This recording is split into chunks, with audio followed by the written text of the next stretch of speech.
I love it because the Is that with Darko circumstance, vibes? the one with Darko vibes, the circumstance under which I made the record was really weird, because it was me in my ghetto somewhere, in Medina, and battling a cold. Like I was really battling cold, Cold. and then coughing like shit, bro. And then I said to myself, man, I want to use this time because I'm not actually sleepy. Let me just do something, And then I just went and sit behind the computer and like started programming like the beat. And then I made the beat and I was like, this sounds really cool. Like I can't wait to like drop, vocals on this. Yeah. We are working so hard to bring you the voices that matter and to tell the most inspiring stories. Please subscribe to our YouTube channel to become part of our growing community. Hello, lovely people. Welcome back on another episode on Time with Julius. Our guest today is I'm so happy to meet him because I've been following him a lot and he's doing massively well with his hits. His first song hit about 1 point something million views, and the second one also hit about 1 point something million views, and the next one was the remix, which was about 100 million views, and it's back to back from that. His recent release is already doing so well, about 1 million views, and guess who he is? Camidoh. Yes, sir. Thank you so much for coming. Bless, bro. It looks like your views is like opposite my views, because I'll tell you this, the day before yesterday, my mom called me, and then I don't know how she got to find out about the views, like, she can actually check the views and know the views. So she called me and then she was like, because my recent video is about 200 views. 200. Only 200, not Okay. 2,000. Yeah. 200 views, and she called me and then she was like, views, what's up? Like, and your first hit did so well. Like, you've been doing massively well. This is what I found so interesting about you. Right. When we called you, you didn't care about our platform. You didn't care how we were doing. I personally find it so genuine, for someone like you to be here today. Yeah. So I'm so much honored to have you on my show. Thank you. And in due time, you start getting your numbers. Oh, definitely. You'll I'll be start going chasing up, you. man. Yeah. Best of luck, brother. Okay, thank you. I will hopefully. Yeah. So, Camidoh, let's take me back to what persuaded you to do music, and did you face some challenges? Any challenges that you faced, from the beginning of your career or before you even started your career?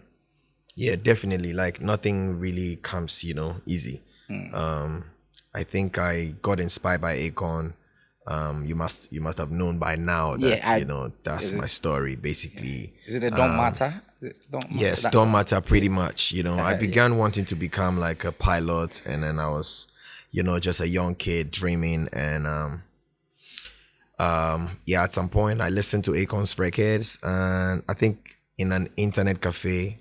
And then I got inspired so much that I had no other choice but to, turn around and want to like become a musician. Do you know what I mean? Yeah. And from the start, obviously, you're just kickstarting your career. You don't even have your shit figured out.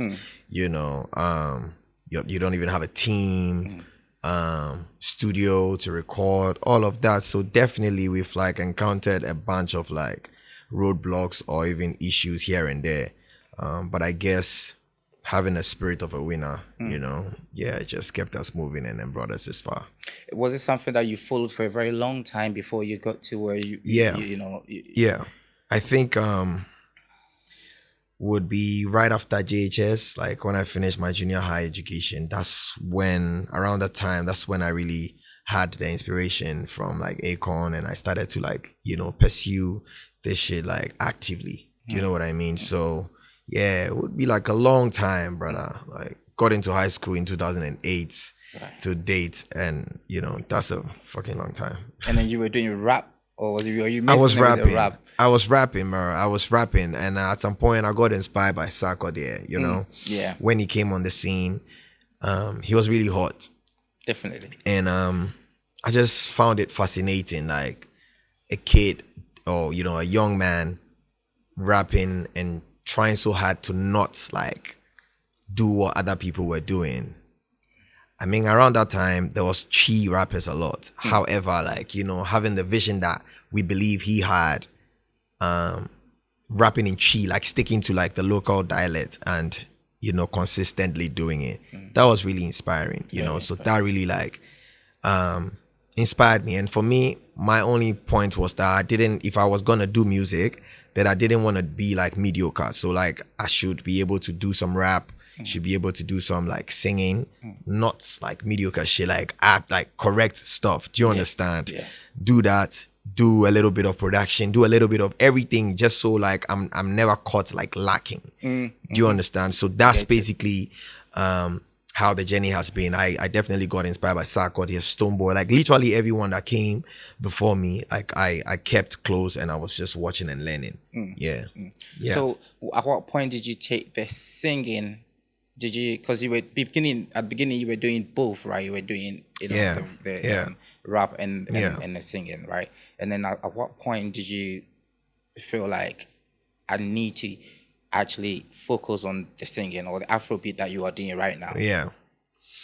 It's never really been a time. I only just fell in love with singing more, because I felt like with rap, it's a lot of judgment around it. When you rap, you might be telling your own story. You might be doing your own shit, like just how you feel. However, there's a lot of like expectation, from the general public or your fans or whatever it is, because then when you say something today, the next day it should go a bar higher. Do you know what I mean? So, but I felt like with singing, I could feel really comfortable and just do it the way I wanted to do and still feel like, good about it. Whereas with rap, it came with a lot of criticism. It was just like too much stress doing that. So I just felt like I think I was more in love with this, area. Yeah. So, but now I'm falling back in love with rap. So I guess a time is gonna come where I'm gonna drop like tapes with like a bunch of raps and all. So of what that. we should be expecting you dropping Pretty some bars? much. Yeah. Pretty much. Okay. Yeah. All right. That would be great to see you doing, something different from your usual. Yes. And I'm sure a lot of people have asked you this question: how you sound like Nigerian. Personally, it took me a while for me to find out that you are Ghanaian. Okay. Because your music is so good and sound so Nigerian that if someone don't tell you, unless maybe the Camidoh is Ewe, right? Yeah. Unless someone that knows the name that Camidoh is an Ewe name, then they will know. Even that they might be thinking you probably have Ewe. It's actually not an Ewe name though. Oh, what is it's it? actually not an Ewe name. It was a coined word, Okay. But yeah, I mean, it is what it is. It's there, like it's in its own world. Yeah. So why did you choose that style of Afrobeat? What inspired you? Was it something that you learned or it came naturally, or you didn't even realize that you were doing something, different? That would be natural. That would be just what I, fell in love with. It's just doing just the way you feel. Do you know what I mean? It's like tapping into your intuitions, tapping into your inner self, and then just the way you want to release something, just the way you want to speak it, you speak it. And that's just been my thing. Like, yeah. And I guess myself, I haven't been able to like detect my sound up till now. Like, it's like I can just sound really alien. I can really just sound, and it's like, so I came to a realization that I'm super versatile, and in as much as we try to like be boxed, because in like churning a path, it's like churning something for yourself. It's like when you're trying to charter a path, at the end of the day, that becomes a box. But when you realize that this is who you are, like you're really flexible enough to like swing it this way, swing it that way, this is who I am. Do you know what I mean? So I believe it's just been me doing me, and with time, that may change. Like the fact that I sound Nigerian, it will be another thing. It will be like me sounding Arab or some shit like that. You know what I mean? Yeah. Because you know that you can do more. Yes. And from day one, you've always like don't want to put yourself in a box. You always want to be free to do. Well, that's very interesting one day. So you've had. listen, you're doing so well, Spit it right? out, man. Yeah, I mean, you are doing so well, and Thank you. you've done collaborations with a lot of big artists. You've Yes. done collaborations with a lot of Nigerian artists as well. How is it working with Nigerian artists? I mean, Is there any difference between working with Nigerian artists and Ghanaian artists? Any challenges, any difficulties? Is there something that they do different from us, or Ghanaian artists do different from the starting from management level, starting from doing the song, starting from distribution, like everything? I mean, the only difference would be exposure and to resources. Do you know what I mean? That would be the major difference, or like point of like difference between a Ghanaian artist and a Nigerian artist. Globally, artists are artists. It's just an individual that has an extra, a special talent. So there's never really truly like I don't know how to describe it. There's never really that specific thing. Everyone shows their unique characters. So you may meet 5 artists from Ghana, 5 artists from Nigeria, and it will be different across all of them. Do you know what I mean? Yeah. But the major thing would be probably the growth of the industry and exposure to resources and certain things that will keep your mind at a certain point. Do you know what I mean? That would be basic. But I've worked with artists from both countries, and I enjoyed working with everyone. Yeah. Because I'm just saying that because I'm wondering how the Ghanaian music industry is doing it, and I'm sure it's been a topic for a while. I mean, that we've always been discussing and trying to find out what are we doing, and what are they doing different. That is actually, because I'm not gonna lie, they are doing massively well. I don't know if that would be in line with like management. Do you know what I mean? That would be in line with like generally like the industry, which is what I said. It's just like the exposure to like these resources keeps you on a different level automatically, because if you're performing with a whack mic and someone is performing with like top-notch mic, obviously the output is going to be different. Do you know what I mean? If you're shooting a video with a budget of like 10,000 Ghana cedi and someone else is shooting a video with a budget of like $10,000, the output is gonna be different. Do you know what I mean? So I guess I've basically answered that, because that would be just exposure of the industry to resources. Yeah. Well, I mean, so that means that people need to actually put a lot of money, pump a lot of money into the industry. Yeah, because that would be the only difference, because Ghanaians are equally talented. Like, come to think of it, like artists from like East Africa are equally talented. The only reason why it looks like that, it's just because of that, which I mentioned, which is like resources. Apart from that, I think everyone is blessed uniquely and will bring their A game if they had the same resources. Will the numbers be a factor as well? That could also be, but now we have the internet and it's a global village now. Do you know what I mean? So if you shoot, you have the same potential. If you shoot, you have the same potential, because then if you have the resources and you put out your music with the marketing, whatever it is, the necessary, or marketing and promotion, you have the potential of reaching the same target market. Do you know what I mean? I believe it's just the resources. Because you know how you'll be the best. I'm asking you this because you've been there and here, right? I'm asking you this because people also say, the people that are already in the artists complain about the gatekeepers here not playing music. Like, for instance, they say like when you go to Nigeria, they don't really patronize Ghanaian music or any other sort of music, but when we like Ghanaians are always, patronizing Nigerian music or all sort of music. Is that something that you experienced? I wouldn't even I normally don't stand with that school of thought. Do you understand? Every time I've had this question so many times, I really don't go with that school of thought. The thing is, if you have so much to consume, you'll be saturated so much that you wouldn't even look outside. Do you know what I mean? You don't even have if you don't have so much to consume, then you can be looking outside from you can be looking at what is coming from another point. But if you have so much around you, You know, it would take you some time to look outside. So I don't think the Nigerians intentionally just boycott, you know, music from other countries. It is your ability to be able to like get in there. You know what I mean? Like, if you get in there, because it's like, I'm here, I'm in my space, and I'm just like loving good stuff. So if you're able to get in my space, do you understand? The ability to get in my space and show me what you got. That's what is gonna determine me patronizing your shit. Do you know what I mean? So that would be like the basic explanation to that, because I don't think that, you know, everyone wants to make money now. Come on. Yeah. Yeah. So if you're busy doing well and you're doing your thing, you won't be looking outside. 100%. Do you know what I mean? Yeah. Yeah. I agree. Yeah. And it is so apparent that your like you are a lover boy. Like all your music is about talking about love, like spreading love, and you know, 100%. Yeah.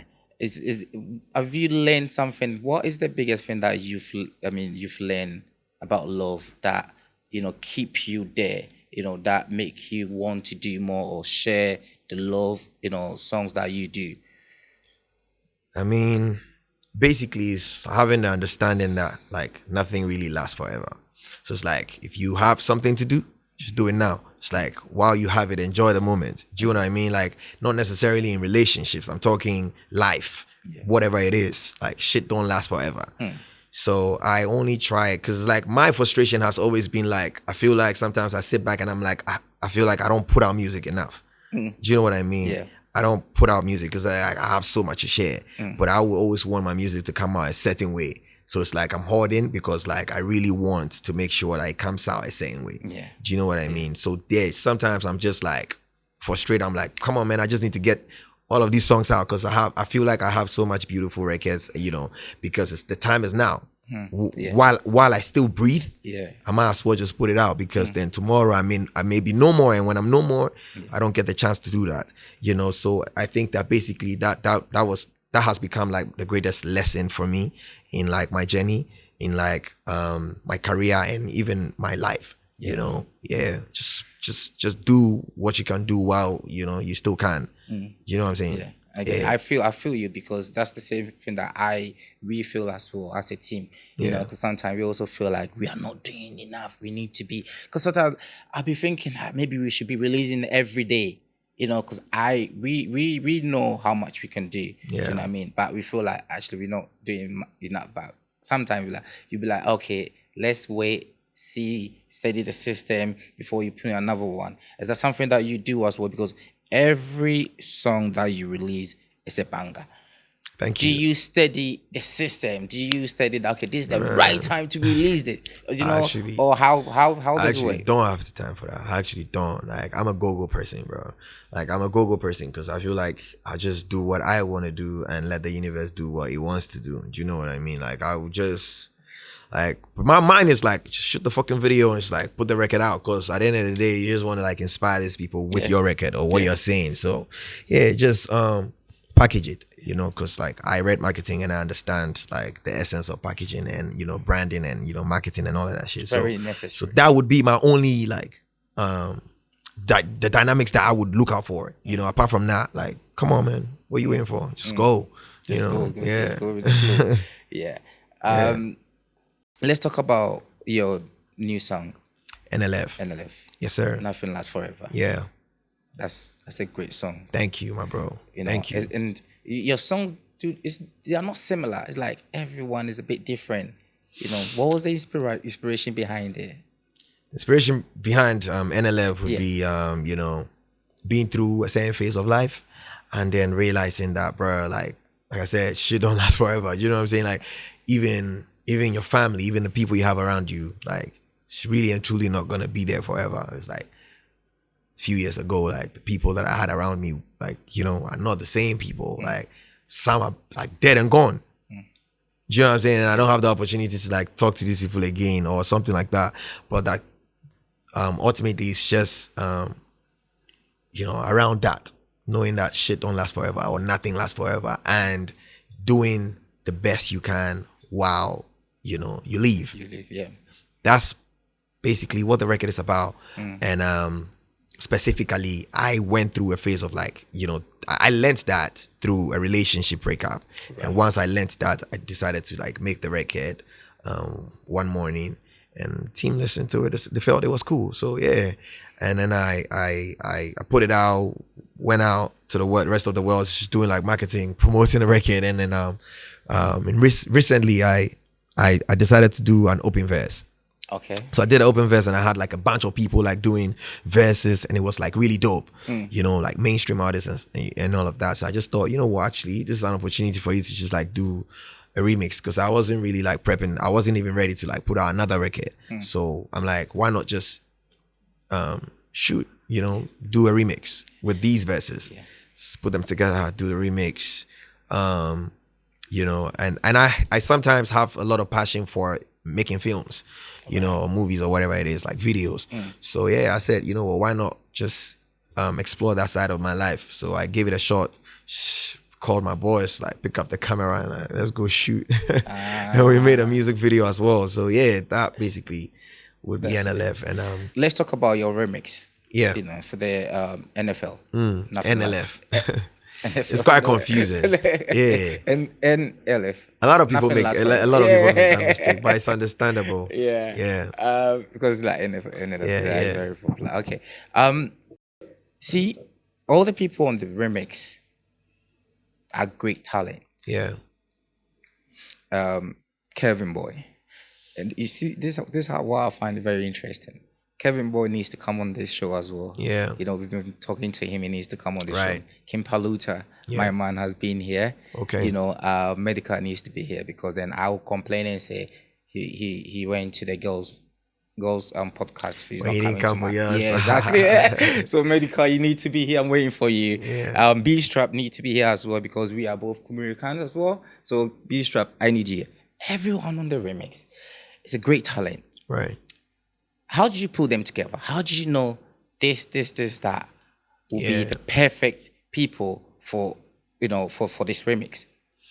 Yeah, the thing about me is like, because I mentioned I was doing an open verse. Do you know what I mean? So like I actually had sent it out to the public. And yeah, there's some artists that would just not see like a beautiful song or a beat and just pass by. Sometimes like someone like me, I'll just try to do something and just keep it there, you know? So yes, Kelvin called.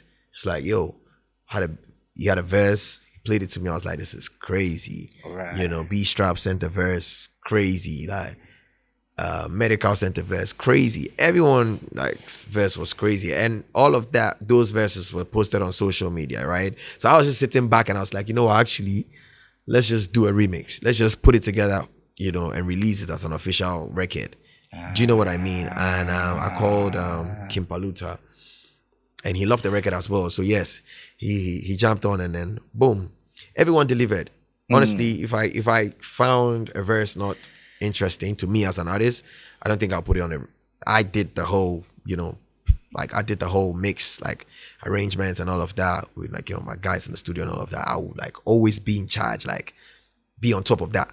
Just make sure, like, cause I'm a producer, so I would make sure like this is something I would listen to. This is something I'll be fucking with, you know, before I put it out. Other than that, honestly, there's no point. Do you know what I mean? So I will always like choose the music over like clouds or some shit. Yeah. So see, that's how it is, because you always go with your instincts. You always go with your feeling. You don't care how it is. Whatever you are feeling, you'll put it. Yes. Yeah. I find it very, you know, amazing. Yeah. Yeah. That style of you. And was there any challenges, you know, putting the remix together? Yeah, the only challenge would have been like, you know, because all the artists have their individual, you know, projects going on. You know, they have their schedules and everything. So now trying to like get everyone to come together to do the video, it was a bit stressful, you know, because that was not like communicated along. This is like short notice type shit. And then wanting to like put this together as an official remix. So it's like everyone is doing their thing. Someone is outside of the country and all of that. So yes, in trying to like shoot the video was a bit stressful, you know, because I had to do like about 3 different days, because then everyone's timing was different. Do you know what I mean? That would basically be like the challenge. But apart from that, like I think them even doing the verses was like a big honor. you know. Definitely. And did you have to shoot them individually, or you have to put everyone together? Yeah, at some point we shot like, you know, like let's say 2 artists with myself or 3 artists with myself, then, you know, one other person and one another. Like, it's like we had to just make it work, you know. So who was available is like what we just tried to work with. And I think it was cool because for me personally, I haven't really done like music videos, you know, as like a creative. This will be like my first official like correct you know type production. So also you produce the music video yourself? Oh, okay. You know, so it would be like an experience for me. You know, it was like a beautiful experience at the end of the day because I'm mostly the artist and the director is like, you know, going through this stress. So now it's like I'm having to face it myself and I'm like, oh, this is how it really is. You know, so it was an experience for me. It was cool. Nice experience. Yeah. Are you gonna do more of the music videos? I would definitely do more. Like I got more ideas. So once I have the record, I believe that fits with the idea. Why not? You know, I'll team up with like people and work my ideas out. Yeah. And NLF. Yeah. Is doing so well. Thank you. What should we expect from it? Do you have a vision? You know, I'm sure that you've visioned it to like as to where you want it to go or how far you want it to go.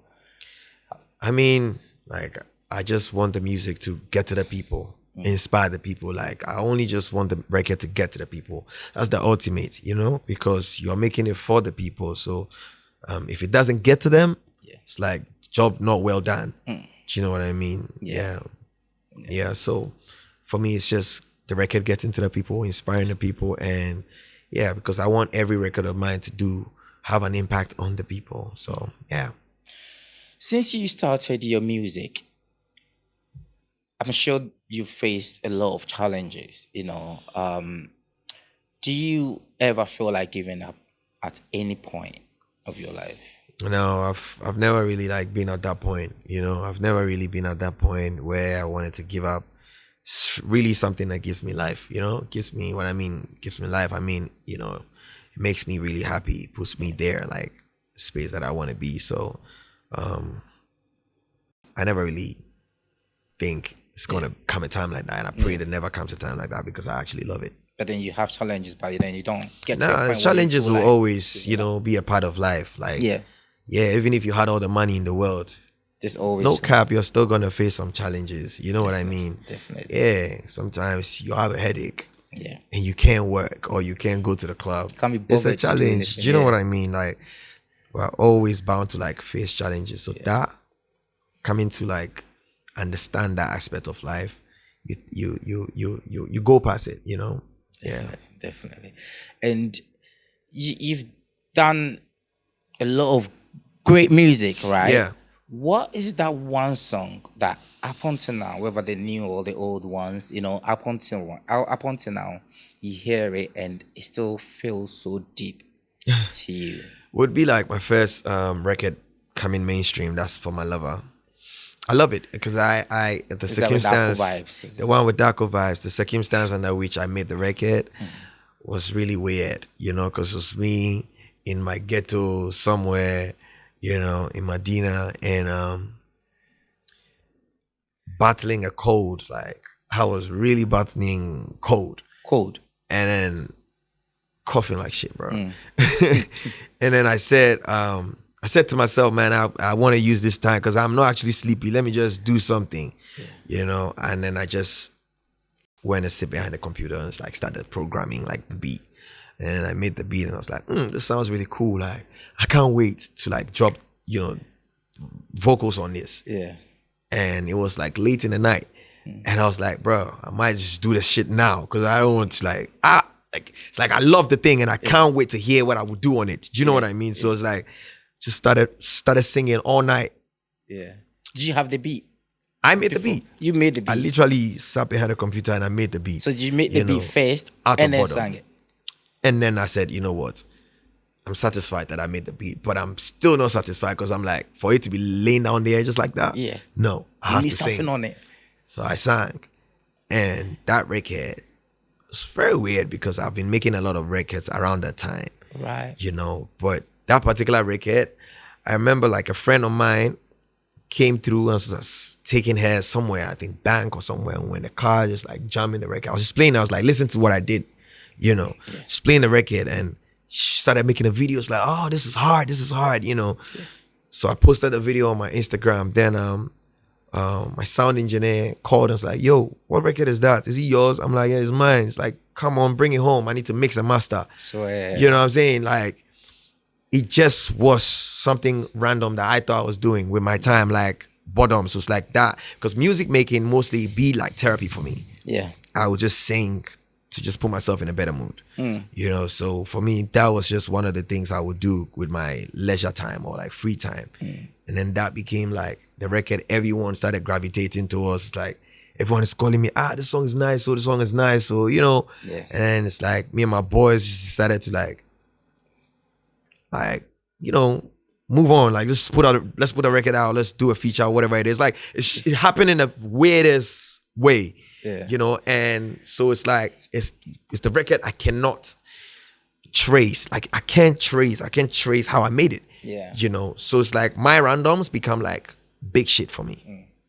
Do you know what I'm trying to say? I get what I get. So that is the record. It's like, to date, like, it still feels like special, very special, like a miracle, like my life changer. It's like a game changer, because that the way for you as well. Put me in the game. Yeah. You know, and fast forward, I was in the UK one time, I think around 2020, 2019, there about 2020, I guess should be. And there's this lawyer friend of mine, and we're out there in like a concert or something, like backstage somewhere, and I think that's when she met me. She's like, hey, you know, Camidoh, you made that record? That's like my favorite record. And she showed it to me on her phone. So it kind of like confirmed what was happening in Ghana. Do you know what I mean? It's like, this record is really like special. Like, it has something to it. Yeah. So from that time, I started to like hold it in high esteem. And it's one of the records I love to perform. Yeah. Do you know what I mean? Yeah. So what you just said, when that lady showed you that, you know, your song, and then it brought your mind back to, you know, when you were recording, and then you had the beat, and then you were like, you feel like you need to put something on this, you know, so that actually kind of. I'm usually like very impulsive, so it's like when I feel something, I want to do it. Yeah. You know, because I feel like, the universe is just putting it there for a reason, you know, and I'm glad I did, because if I didn't, I probably would still be fucking underground, like, you know what I'm saying, like, be somewhere hustling and begging people to fucking play my shit and all of that. But I'm grateful to God, and I'm glad I listened. You know, exactly. Yeah. And how did you make Dark Vibes? So how did you put Dark Vibes on? It would be like through one of my guys. You know, one of my guys was like good friends with Omar Sterling, and at that time, I think he was like, I mean, he's been the prodigy of Payday, you know, so it's like they roll together and stuff, like they see them together and all of that. So he just spoke to Payday. He wanted to like bring me over to the house because I'm a new artist, like, you know,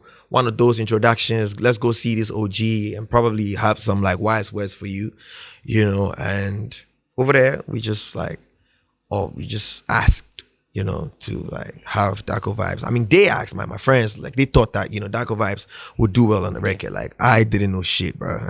I was just like, I mean, I'm ready to go. Yeah. So if that's what you guys think we should do, why not? Let's shoot, you know. Let's go with the flow. Yeah. So we did that and made the record, and that's just how, you know, we met. Yeah. Yeah.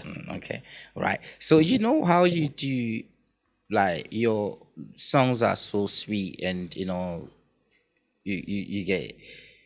Do you face challenges in your relationship? As in, does it give you unrealistic expectations in your relationship because of the way you sing about love? So when you're in a relationship, do your partner expect you to do more, you know, than what you can actually do? Does it affect a relationship? I don't think that was really like, I don't think I was really held on those standards of like words in the music. I don't think it has ever been like that for me. Like what it would be, or it has been for me, was like, it's like I would sing about how I feel.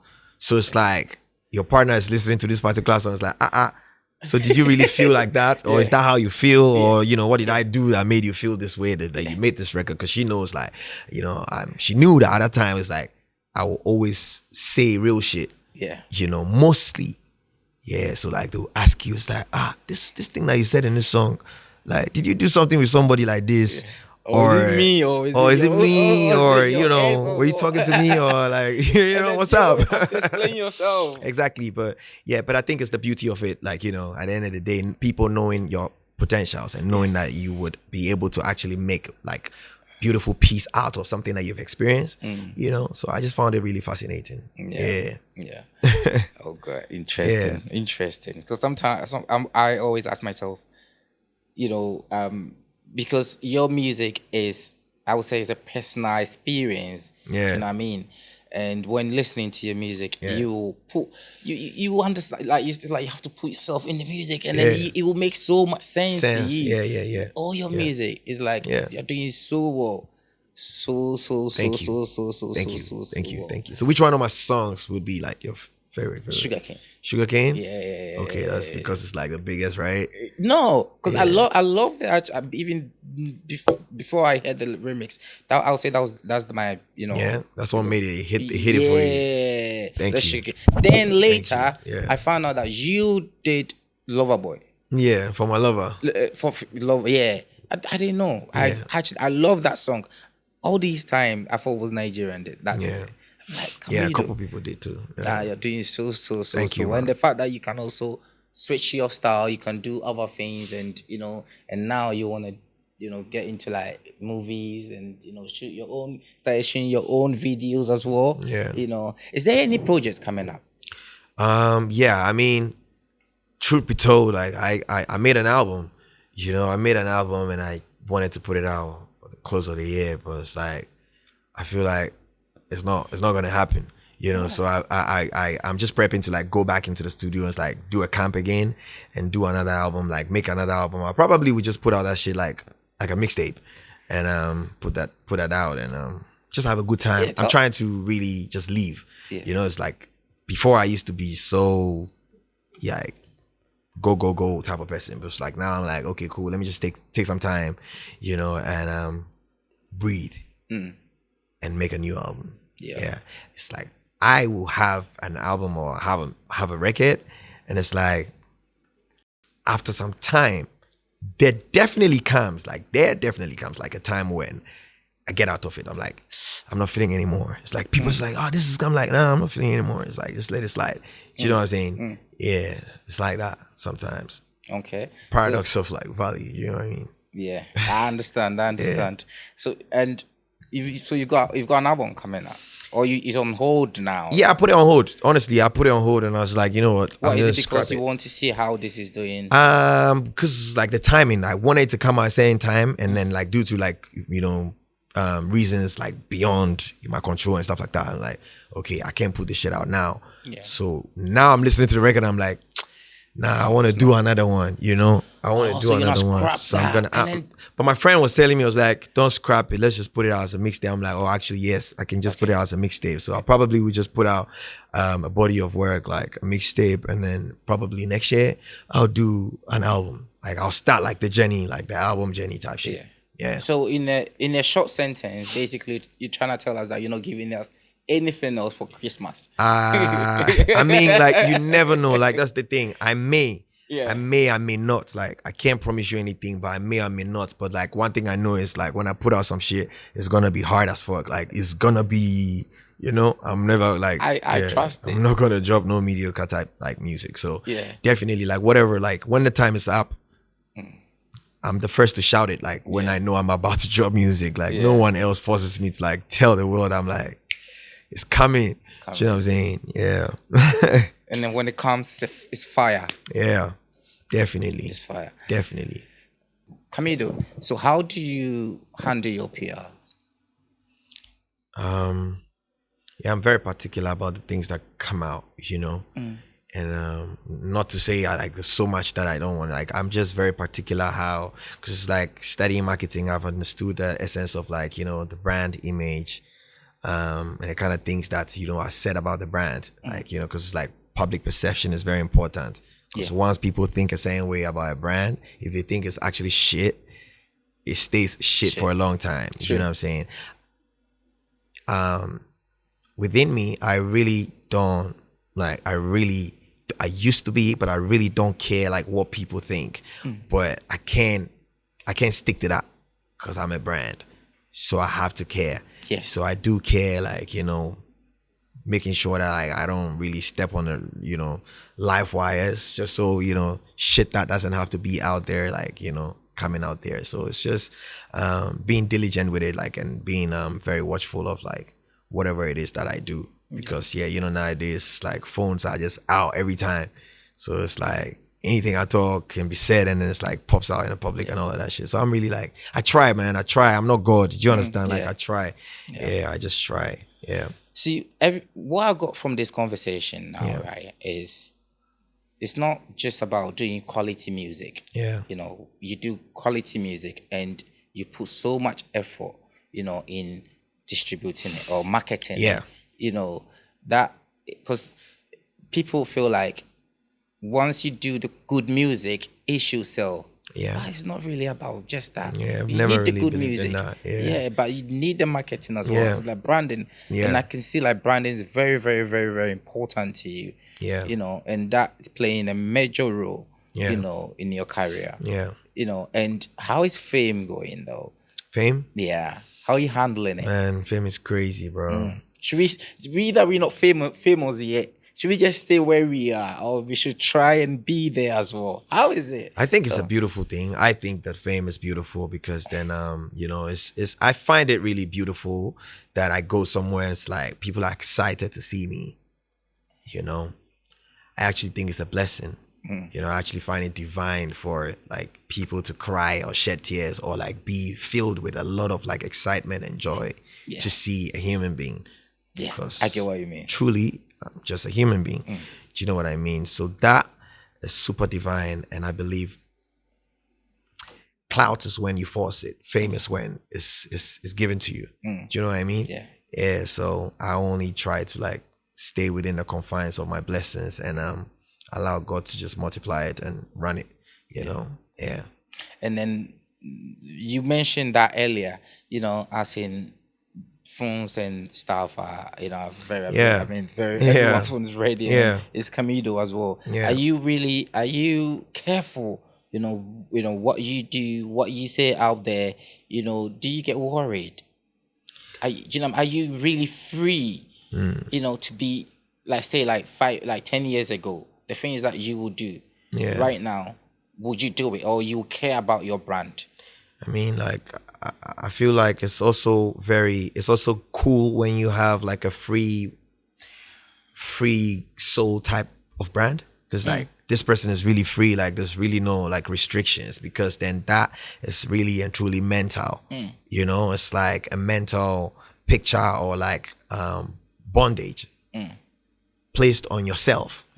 Because you feel like, this should be the order of the day, like, because I'm famous, I cannot actually just wear chaps, or I cannot just go buy some shit, or you know what I'm saying? Like, so sometimes it becomes very dangerous when it gets to that point, because like we get carried away a lot, and then it's like forgetting that we're actually just human beings. Yeah. Do you know what I mean? Yeah. So, I mean, even though I care, but I try, which is what I'm saying. Like, I'm not God, but I try as much as possible to be like a human being, before anything else. Like, be human before the fame, or before like the famous artist or whatever it is. Like, just be human. I try, you know what I mean? Like, sometimes it comes across as like rude and all of that, how it goes. But I guess thankful for also the beautiful people that God has placed around us that help us to, navigate through like shit like that. Yeah.